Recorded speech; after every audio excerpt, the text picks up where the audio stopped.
తెలుగు పల్లె, పచ్చని పొలాలు, ఉదయపు చల్లని గాలి తాకుతోంది. ఆ పొలాలంచున తాటిచెట్టు నీడలో రైతు వీరయ్య కూర్చున్నాడు. ముఖంలో ఏదో ఆలోచన, ఏదో తపన. ఈసారి అయ్యప్ప మాల వేసుకోవాలి. ఎన్నాళ్లనుంచో కల. అలా చేస్తే నా మనసుకి ఓ శాంతి దొరుకుతుంది. సాయంత్రం వీరయ్య గ్రామ దేవాలయానికి బయలుదేరుతున్నాడు. అక్కడికి వెళ్లి పూజారి ఆశీర్వాదం తీసుకుని పవిత్రమైన మాల వేసుకున్నాడు. మాల వేసుకున్నాక మనసు శుద్ధిగా ఉండాలి బాబూ. మాటల్లో నిజాయితీ, పనిలో భక్తి ఉండాలి. అయ్యప్ప స్వామి అడుగుజాడల్లో నడుస్తానయ్యా.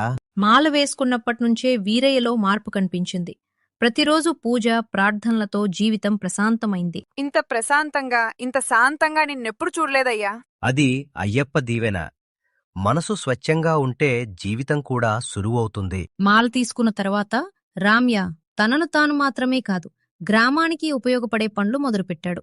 చెట్లకు నీళ్లు పోయడం, దేవాలయాన్ని శుభ్రపరచటం, రోడ్డు మీద చెత్త తీసివేయడం. వీరయ్యా, నీ మార్పు చూసి ఊరంతా గర్వపడుతోందయ్యా. మనమే మారితే ఊరూ మారుతుందన్నయ్యా. భక్తికి పరీక్షలు తప్పవు. ఒకరోజు పంట సగం వాడిపోయింది.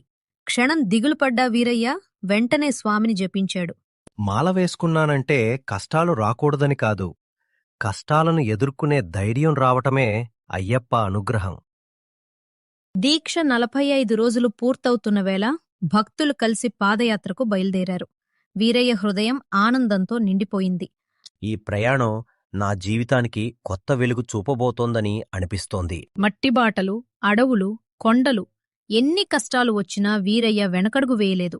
పాదాలు మండినా హృదయం మాత్రం భక్తితో నిండిపోయింది. దేవుడా, ప్రతి అడుగు నా మనసునే శుద్ధి చేస్తున్నట్టుంది. చివరికి స్వామి అయ్యప్ప సన్నిధి కనిపించింది. వీరయ్య కళ్లలో నీళ్లు, గుండెల్లో శాంతి. ఓ స్వామీ, నన్ను నేనే తెలుసుకునే దారి చూపినందుకు శరణం. ఆ క్షణంలో వీరయ్య గ్రహించాడు, దర్శనం కంటే మార్గమే మనిషిని మార్చుతుందని. నువ్వు చాలా మారిపోయావు వీరయ్యా. అయ్యప్ప స్వామి దేవుడే కాదు, ఆయన జీవితం ఎలా ఉండాలో నేర్పించే గురువు. మాల వేసుకోవటమంటే కేవలం భక్తి కాదు, మనసును మార్చుకునే అవకాశం. మాటల్లో, పనుల్లో, ఆలోచనల్లో శాంతి, నిజాయితీ, సేవ ఉంటే అదే అయ్యప్ప భక్తి మహిమ. స్వామియే శరణం అయ్యప్ప.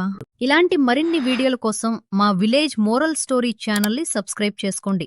అలాగే పక్కనున్న గంట సింబల్ కూడా కొట్టండి.